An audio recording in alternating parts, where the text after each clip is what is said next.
Hey guys, and welcome back.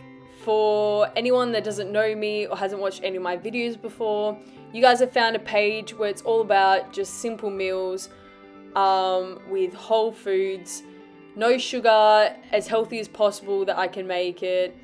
And today we are making beef stew with basic ingredients you guys can just find around your house, so you won't have to go running to the store to buy something to make any of these recipes. So please like this video and subscribe if you guys haven't already. So let's get right into it. As I always do, I will put the ingredients and method below in the description. So we're going to start by cutting up 3 onions, 5 pieces of garlic, 2 tomatoes, 2 carrots, a zucchini, 1 eggplant, and 2 spring onion. For this recipe, you're also going to need a jar of tomato. Now I recommend you guys either get just pure tomatoes that are basically blended and chunky, or to get a jar of tomato which is more like a paste. But make sure that it doesn't have sugar, because a lot of canned foods have sugar or other preservatives in it. I like to get mine from the food market, where I know that the only ingredient in it is tomato. So as you're chopping away, if you want to take a break and go put all the vegetables you've chopped up in the pot, and then add some olive oil, salt and pepper to it, and then get a jar of tomato and put that to the pot so some of the vegetables can start cooking, and then continue chopping up the rest of the vegetables and keep adding them as you finish cutting them up. You're going to then leave all the vegetables on top of the stove for 10 minutes with the oil and tomato, and keep stirring them so they don't burn. This is just going to help the vegetables caramelize a bit before you add the meat to it.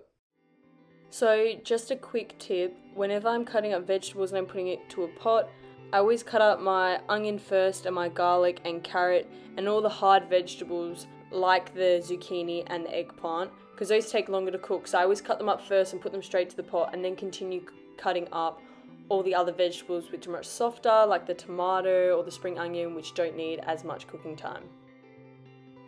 Make sure your pot is big enough for the vegetables and the meat. I made this mistake, so I ended up having to put everything into a bigger pot, the largest pot that I had in my kitchen, and then added the meat to it.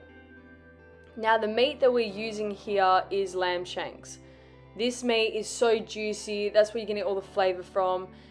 And the ideal result that you want from your meat is for it to be falling off the bone. So how do we get this?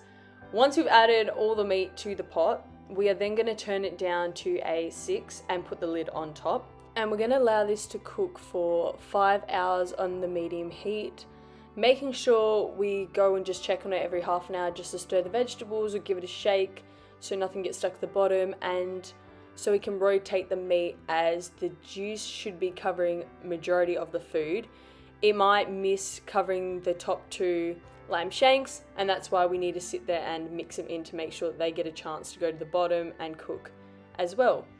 And the juice, you'll see, will form from the meat after you've cooked it for around about an hour. So once the 5 hours have passed, your food is ready to serve. I really hope you guys enjoyed this recipe. It was simple, it was easy, but it tastes absolutely amazing.